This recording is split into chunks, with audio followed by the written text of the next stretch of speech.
Buenos días, iglesia. Bienvenidos una vez más a nuestro servicio aquí en línea. Esperamos que sea de bendición para ustedes. Estamos en una serie que hemos titulado Dios, ¿quién eres en verdad?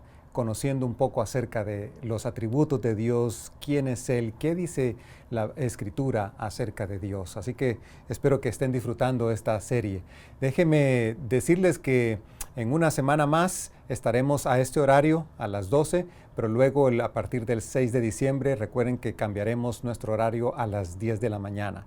Así que tome nota de eso, un domingo más a las 12 y luego estaremos a las 10 de la mañana.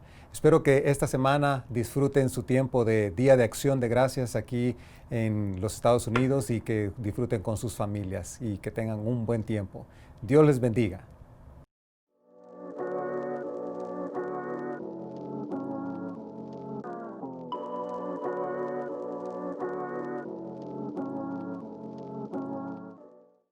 El 12 de mayo de 1978 se encontró el cuerpo de una joven pareja que había sido acribillada a balazos. 4 jóvenes sin antecedentes de violencia fueron condenados por secuestro, violación y doble asesinato. Dirigidos por una pista telefónica, la policía arrestó a estos 4 muchachos: Dennis Williams, Bernil Jimerson, Kenny Adams y Willie Range. Los noticieros declararon que el caso había sido resuelto. De los 4 jóvenes condenados, 2 de ellos fueron condenados con pena de muerte y fueron a prisión. Interesantemente, en septiembre de 1981, un sobre de la prisión llegó a manos de un editor llamado Rob Warden y a las manos también de Dennis Protes, que era profesor de una escuela de periodismo allí en el área de Illinois, para que investigaran este caso. Era una petición que se hacía desde la prisión. Ellos descubrieron suficiente evidencia que exoneró a los 4 hombres condenados, incluyendo en este tiempo, 1981, ¿verdad?, el primer uso de ADN para probar la exclusión de sospechosos en caso de violación. El 2 de julio de 1996, más de 18 años después, el juez Thomas Fitzgerald concluyó este caso. Los 4 presos fueron liberados. El día después de esa liberación, la Oficina Estatal de Abogados arrestó a los verdaderos asesinos: Ira Johnson, Arthur Robinson y Juan Rodríguez. Un caso tremendo, muy sonado. Lo que sucedió era que habían arrestado a 4 hombres cargados o convictos por un asesinato, violación y secuestro que no habían cometido. Un error en la pista que habían ellos adquirido por parte del teléfono en aquellos años 1978, cuando la tecnología estaba muy limitada y todo eso. La justicia no se aplicó adecuadamente a estos 4 hombres y pasaron más de 18 años en la cárcel hasta que por fin se hizo justicia. Todos nuestros países anhelan que haya justicia. Deseamos que se aplique justicia. Queremos experimentar la justicia. Si usted padece de una situación o está involucrado en un problema, sea con finanzas, sea legal o cualquier otro tipo, usted quiere que le hagan justicia. Todos queremos justicia. La justicia es un deseo del ser humano. Es un deseo de Dios, porque Dios es justicia. La justicia en las Escrituras, cuando se habla de justicia, incorpora en sí la idea de equidad, o sea, igualdad, algo parejo, equidad moral. Y la iniquidad realmente, cuando se habla de iniquidad, es exactamente lo opuesto a la equidad. La iniquidad es prácticamente la ausencia de esa igualdad que la equidad nos da en los pensamientos y en los actos humanos. El juicio es la aplicación de la equidad a las situaciones morales. Y este juicio puede ser favorable o puede ser desfavorable, como en el caso de estos hombres. Al principio fue desfavorable, aunque después fue favorable, según como haya sido la situación, según cómo se haya sometido esto. Así que ser equitativo es lo que esperamos de un juez, esperamos de la ley, esperamos de nuestro gobierno, y que no haya en el corazón de estas personas una desigualdad. La Biblia habla de que Dios es justo, y esa es la cualidad que esta mañana vamos a ver. Dios es justo, Dios es justicia, y Dios aplica justicia. Mire lo que dice las Escrituras. En Génesis 18:25 dice: lejos de ti el hacer tal cosa, matar al justo junto con el malvado, y que ambos sean tratados de la misma manera. Jamás hagas tal cosa. Tú, que eres el juez de toda la tierra, ¿no harás justicia? Estas son palabras de Abraham con respecto a Dios cuando estaba intercediendo por su sobrino Lot allá en Gomorra. Abraham dice: Dios, tú no vas a matar al malvado con al justo, porque tú eres un juez que aplica justicia. El Salmo 97 dice: oscuros nubarrones lo rodean, la rectitud y la justicia son la base de su trono. La base del trono de Dios es rectitud y justicia, dice el salmista.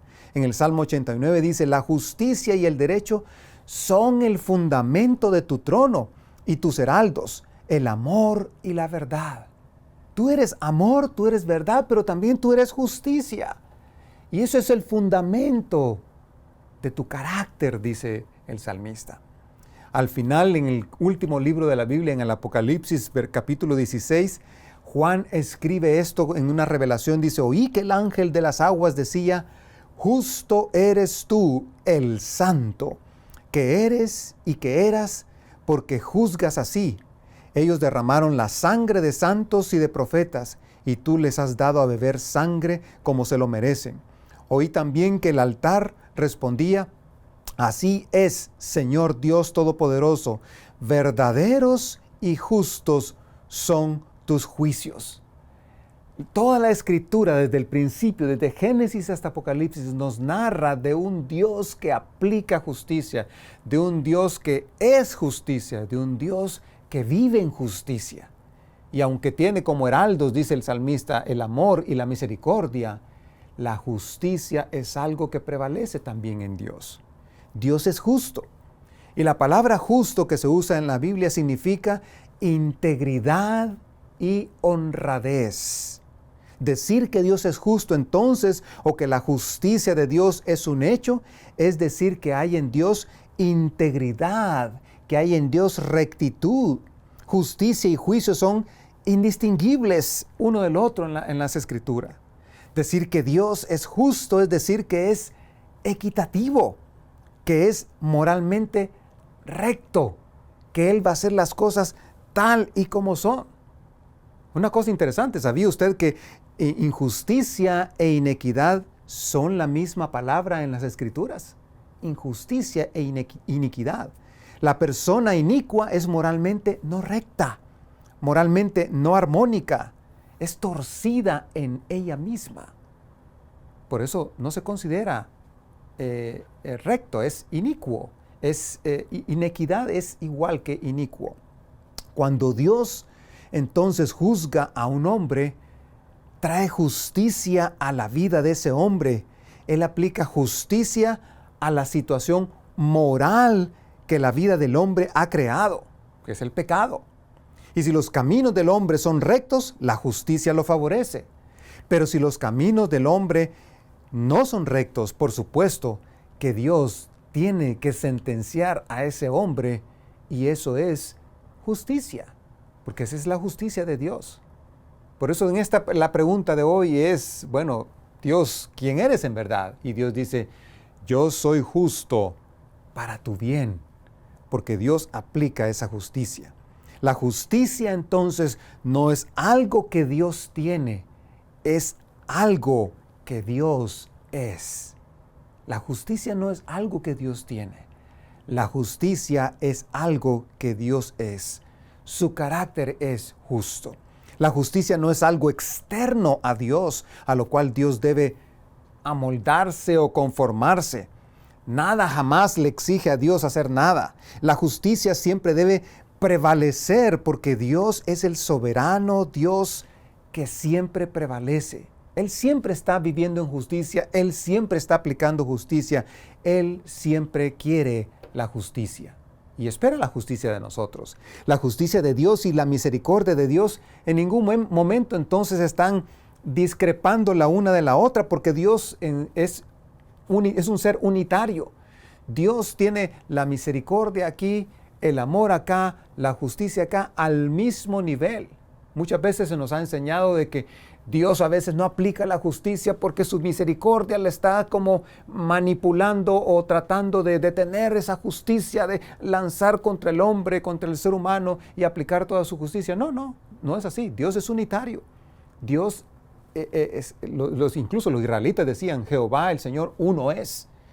Estaba hablando de que Dios realmente en su carácter, Él no tiene más misericordia que justicia y por eso a veces no aplicas la justicia. No. Él es igual, su esencia es misericordia como justicia, como amor y otras cualidades que hemos visto. Nosotros los humanos no somos unitarios, somos compuestos, pero Dios no lo es. Y por esa razón es que nosotros vemos a veces, como el caso al principio, ¿verdad?, cómo se aplica una justicia equivocada, a medias, o a veces vemos tantos casos cuando la justicia está más bien enfocada en preferencias del hombre, del ser humano. Así que su justicia no está siendo manipulada por su misericordia. Él es como es porque así es Él. Así es Dios. Ese Dios justo siempre aplica justicia. Y cuando Dios sufrió por usted y por mí en la cruz del Calvario, Dios sufrió en Jesucristo para cambiar una situación moral en nosotros. El hombre que se entrega a la misericordia de Dios tiene cambiada esa situación moral, esa misericordia mostrada en la cruz del Calvario. Dios entonces cambia nuestra condición moral de injustos y condenados en una condición de justificados. Eso es lo que Romanos capítulo 5 nos habla y dice que justificados pues por la fe tenemos paz para con Dios. Dios nos aplica una justicia que no merecemos. Dios nos aplica de su justicia a través de lo que el acto sagrado que Jesús hizo en la cruz. Cuando Dios justifica a un pecador, todo en Dios está del lado del pecador. Todos los atributos de Dios están del lado del pecador. No sucede que la misericordia está implorando por el pecador y la justicia está tratando de empujarlo a la muerte. Todo en Dios hace todo lo que Dios hace. Cuando Dios aplica su misericordia, la aplica completa, igual que cuando aplica su justicia. Cuando Dios mira a un pecador y no ve en él expiación, es decir, porque ese pecador no quiso aceptar la expiación, el sacrificio. Expiación es el sacrificio sustituto que Jesús toma en nuestro lugar y muere en la cruz por nosotros. Cuando Dios no mira en el ser humano esa expiación, porque este ser humano rechaza a Dios, la situación moral es tal de que la justicia de Dios dice, ese hombre debe morir. Pero cuando Dios mira al pecador que tiene la expiación, o sea, que ha recibido el sacrificio de Cristo en fe, ha entendido el sacrificio y lo acepta de una manera personal, ese sacrificio, esa expiación que se hizo donde se le aplicó justicia, entonces la justicia de Dios dice, ese hombre debe vivir. Aquí estamos entre la vida y la muerte. Entonces la compasión fluye de la bondad de Dios y sin embargo la bondad sin justicia no es bondad. Usted no puede ser bueno y no ser justo, y si Dios es bueno, también debe ser justo. Es parte de la naturaleza de Él, es parte de lo que Dios hace. Por eso cuando Dios castiga al malvado, hace una cosa justa. No es que está aplicando injusticia o que no fue demasiado misericordioso con ese malvado. No, Dios está haciendo una cosa justa porque Él es bueno, pero también es justo. porque Él es congruente con lo que merece ese malvado. Pero cuando Dios perdona también a un ser humano, a un malvado, también Dios es justo. Lo hace por su justicia, porque Él es congruente con su propia naturaleza. Mire lo que dice Jeremías, el gran profeta de Dios que clamó por el pueblo de Israel y le dijo al pueblo de Israel, le anunció el juicio de Dios que venía por su desobediencia. Dice así en Jeremías 17:10, yo, el Señor, sondeo el corazón y examino los pensamientos para darle a cada uno según sus acciones y según el fruto de sus obras. Yo sondeo el corazón, dice el Señor. Yo me meto en lo profundo y sondeo el corazón. Dios no se deja guiar por emociones. La justicia de Dios viene desde su ser interior y está basada en su santidad, en su veracidad y en su rectitud. Y por eso es que Dios mira el corazón, porque el estándar de Dios es el punto de referencia por el cual la conducta humana es medida.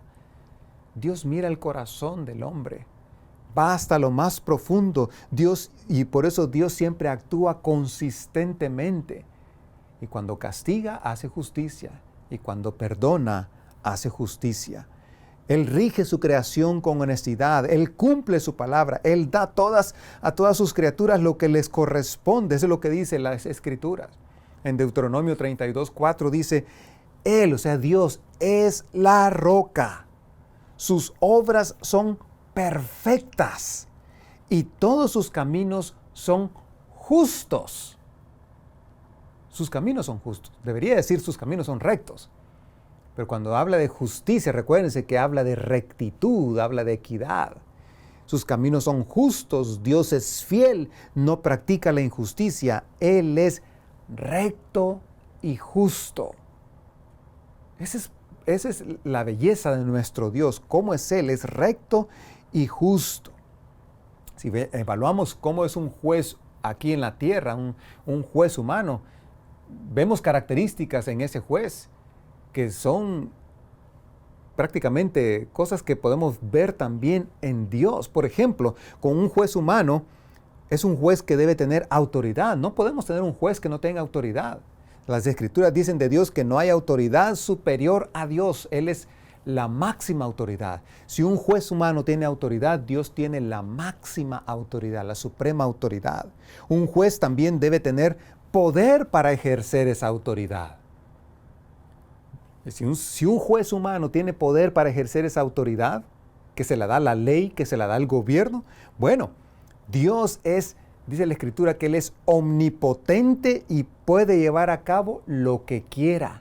Y no hay nadie a quien Él tenga que pedirle permiso, ni siquiera tiene que tener a la policía para que lo respalde, como lo haría un juez humano aquí en la tierra, llevar a la policía para respaldar la aplicación de la justicia. Un juez humano también debe entender y conocer la ley. Imagínese usted que tuviéramos jueces que no entendieran la ley, que no conocieran la ley, que no supieran las cosas que están escritas en la ley. Estarían condenando a gente inocente, estarían liberando a gente malvada y tendríamos un caos tremendo. Dios sigue leyes también, pero son las leyes que Él mismo estableció. Son las leyes que en su palabra Él nos ha dejado, porque no hay leyes superiores a las de Dios. Dios es supremo en eso también. Así que Él se rige por esas leyes. Y un juez también necesita cualidades morales altas para juzgar con justicia. Hace poco se nombró una jueza para la Corte Suprema de los Estados Unidos. Y parte de lo que pasó ella por el proceso fue un proceso muy difícil y engorroso. Fue la entrevista por personal que estaba evaluando su moralidad, qué tan alta era su ética, qué tan alta era su conocimiento de la ley, qué valores tenía. Y era un bombardeo de preguntas, algunas de ellas ridículas, otras de ellas preguntas acertadas. Porque se espera que un juez tenga cualidades morales altas para juzgar con justicia. Ahora imaginémonos a Dios. Dios es justicia en esencia. Él tiene las altas cualidades, Él es rectitud, Él es equidad, por lo que sus cualidades lo distinguen para aplicar justicia. Él no se va a equivocar. Él no se va a equivocar porque Él es un juez justo. Ahora veamos 4 cosas rápidamente sobre Dios como un juez justo. Número 1, un Dios justo, un juez justo, odia el pecado. Él como juez justo odia el pecado. El Salmo 7 dice, Dios es juez justo y un Dios que se indigna cada día contra el impío, contra aquel que está desobedeciendo la ley, contra aquel que está haciendo su voluntad y no respeta la autoridad. Dios detesta el pecado. Así que como juez justo no le gusta el mal, no le gusta el pecado. Segundo, Dios como juez justo, eventualmente dice la Escritura que Dios va a castigar todo pecado.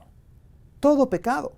Eso es lo que dice Eclesiastés 12, dice, pues Dios juzgará toda obra, buena o mala, aún, dice, la obra realizada en secreto.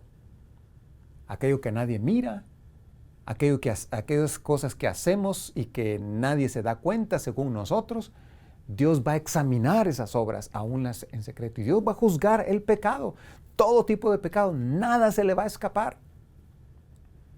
Porque Dios es juez justo. Tercero, Dios como juez justo incorporó consecuencias naturales en el pecado.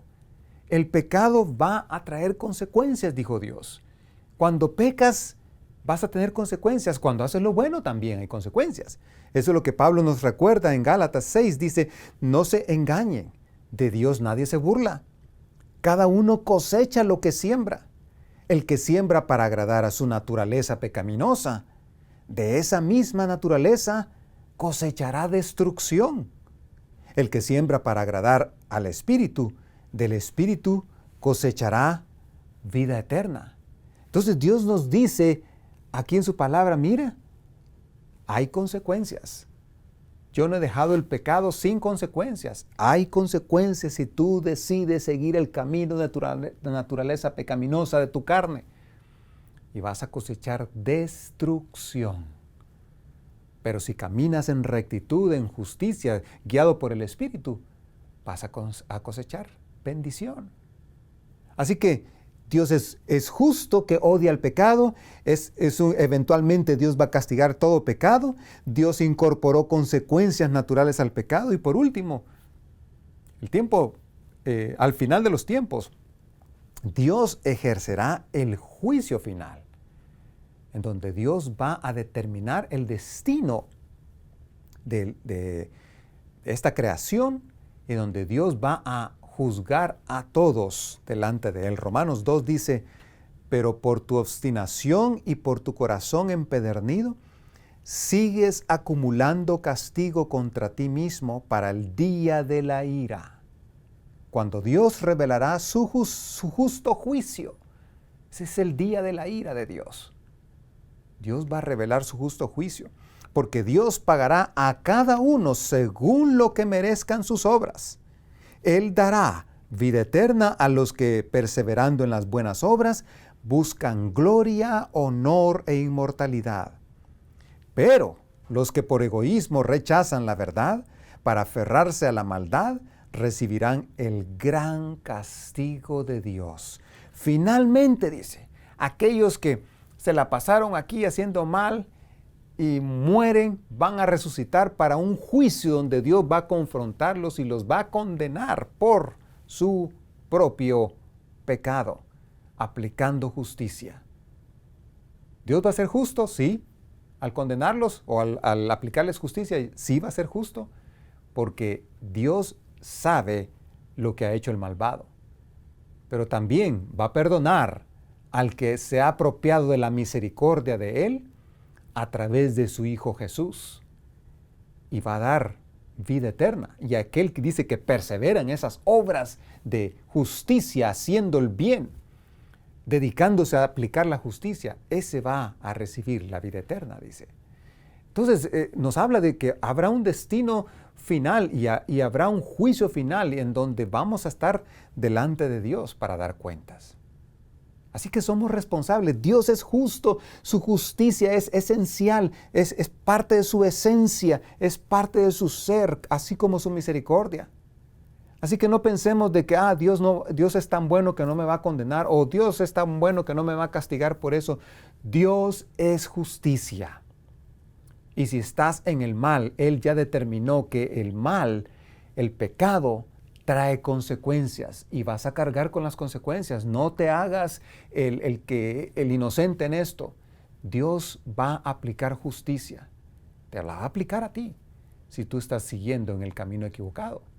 Pero también la justicia de Él dice que si sigues la dirección del Espíritu, vas a recibir bendición. Así que tú escoges, es un asunto de elección. Ahora, cuando hablamos de estos atributos de Dios nos reflejan quién es Él y nos dicen cómo Él espera que nosotros seamos. ¿Ustedes creen que si Dios es justicia, Dios espera que nosotros vivamos en justicia, caminemos en justicia o que no hagamos justicia? Que seamos renuentes a la justicia. Yo creo que las Escrituras tenemos suficiente luz para comprobar de que lo que Dios espera de nosotros es que vivamos en justicia, caminemos en justicia, practiquemos la justicia. Así que tú y yo, que decimos ser seguidores de Jesús, discípulos del Señor, creyentes, que nos llamamos hijos de Dios o hijas de Dios, somos responsables de aplicar la justicia de Dios, primero en nuestra propia vida y segundo hacia aquellos con quienes nos relacionamos y nos rodean. Yo quiero sugerirte algunas cosas importantes para cumplir con tu responsabilidad en aplicar la justicia de Dios. Número 1, rechaza el pecado. El pecado trae consecuencias, así que rechaza el pecado. Número 2, rechaza la injusticia. Si tú estás viendo que hay injusticia, rechaza esa injusticia, declara esa injusticia. Tercero, intercede por las víctimas de injusticia si es posible. Si en tu poder está, si en tu habilidad está poder interceder por aquellos que han sido víctimas de injusticia, por la ley, por alguna persona o por algún trato, por ser inmigrantes, por ser personas de minoría, por ser de escasos recursos o por sencillamente ser hombre o mujer. Y tú tienes la oportunidad, pues sé la voz de esas personas. Trata con respeto a los demás. Eso es aplicar justicia también. Cuando tratamos a los demás como personas hechas a la imagen de Dios. Ni aquel por su raza es mayor o superior o inferior. Ni aquel por su dinero es mayor o superior o inferior. Tratemos a las personas con respeto. Paguemos las deudas que debemos. Si pagas las deudas, estás aplicando justicia, estás obedeciendo y haciendo justicia en la práctica. Sujétate a las autoridades. No te rebeles a las autoridades, ya sea las autoridades físicas como las autoridades humanas, como también a las leyes que han sido establecidas por esas autoridades humanas. Eso es lo que dice Romanos 13, que cada uno debe sujetarse a las autoridades, porque no hay autoridad sino que es de parte de Dios. Así que debes sujetarte y eso es aplicar justicia. Deja conductas y hábitos que no son equitativos, o sea, que son inicuos. Yo no te puedo decir cuáles son. Tú sabes si estás practicando algún acto inicuo, acto que no va parejo, equitativo a la ley de Dios, a la obra de Dios, a la escritura, al consejo de Dios, a la palabra. Rechaza eso, aléjate de eso, déjalo, porque eso es aplicar justicia. Y por último, no juzgues a los demás por sus actos, porque entonces te estás volviendo juez de otros. Y tú y yo no hemos sido puestos como jueces. Deja que la justicia de Dios se aplique a ellos. Me gusta este pasaje de Deuteronomio que quiero terminar con él para recordar quién es Dios. Deuteronomio 32:4 dice: Él es la roca, Sus obras son perfectas y todos sus caminos son justos. Dios es fiel, no practica la injusticia. Él es recto y justo. Dios es fiel, no practica la injusticia. Él es recto y justo. Seamos como ese Dios. Imitemos a ese Dios. Vivamos como ese Dios. Vamos a orar. Padre, ayúdanos a vivir en justicia en este mundo, a caminar en la justicia y en la santidad que tú esperas, a ser rectos, equitativos como tú lo eres, a ser honestos como tú lo eres, Señor, y a vivir en un camino en nuestro andar aquí en la tierra, mostrando tu justicia a los demás, ayudando a que otros puedan ver al Dios justo a través de nuestros actos justos, Padre. Ayúdanos, Padre, porque a veces en el mundo de injusticias en que vivimos, en el mundo tan depravado y tan difícil que vivimos, nos cuesta a veces ver y vivir la justicia. Pero ayúdanos a ser embajadores de esa justicia. En el nombre de Jesús. Amén. Hermanos, que Dios les bendiga, que tengan una celebración del Día de Acción de Gracias y nos vemos el otro domingo si Dios lo permite. Hasta pronto.